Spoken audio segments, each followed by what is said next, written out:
She lifted her shirt to show the wound, but the Admiral went quiet when he saw her rib scars.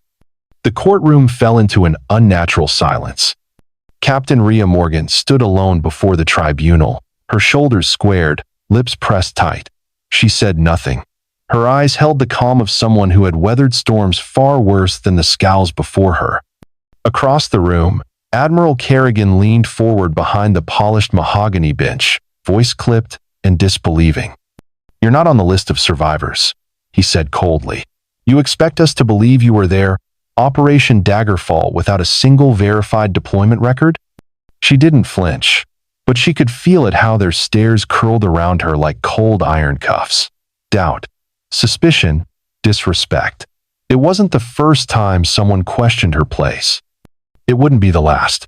From behind her, someone scoffed. Lieutenant Harrow, young and smug, murmured just loud enough for the room to hear. "Stolen valor. Disgusting." Still, Rhea didn't speak. Instead, she reached down with calm precision, unbuttoned the lower part of her uniform blouse, and pulled up her shirt. Gasps cracked through the room. A web of jagged, deep scars stretched across her right ribs, twisted and unforgiving evidence of shrapnel, the kind that didn't come from drills or practice rounds.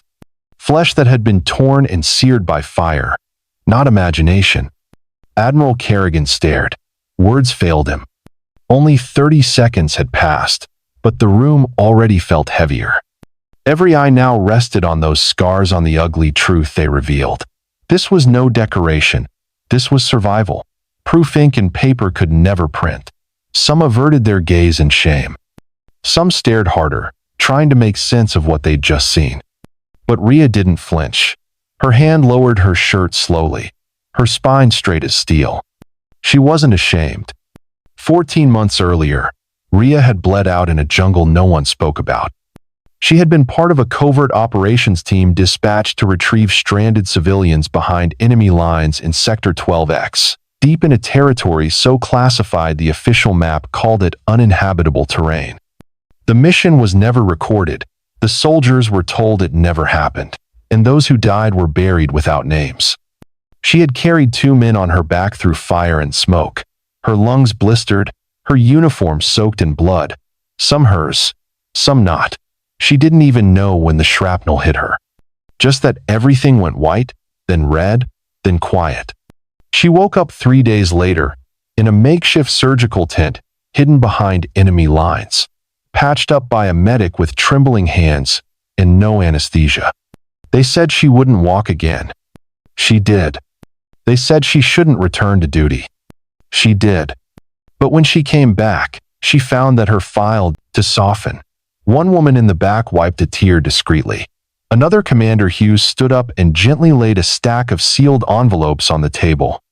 "Declassified field letters," she said quietly, including one written by a dying Corporal Diaz. He mentioned Captain Rhea Morgan, said she saved 3 lives that day, including mine.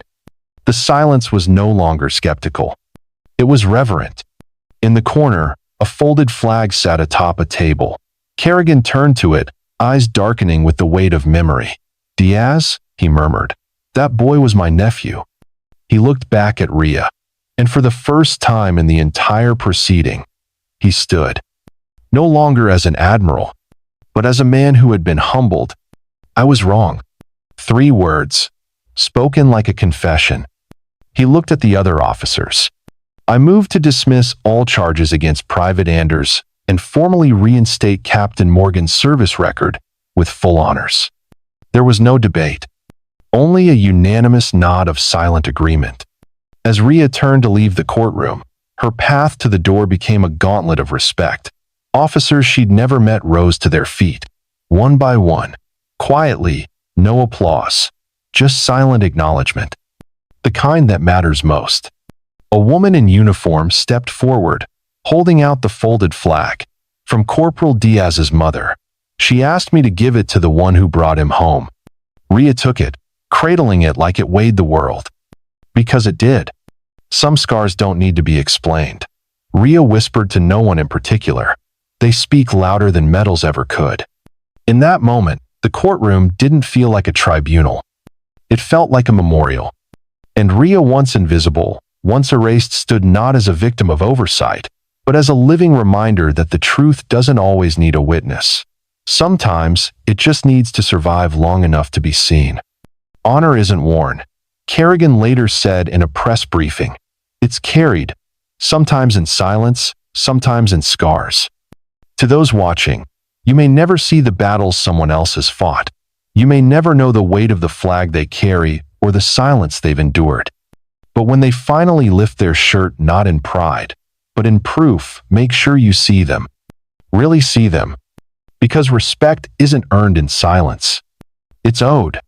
If this story moved you, tell us where you're watching from. Share your thoughts below and subscribe for more real stories that honor the silent heroes walking among us every day.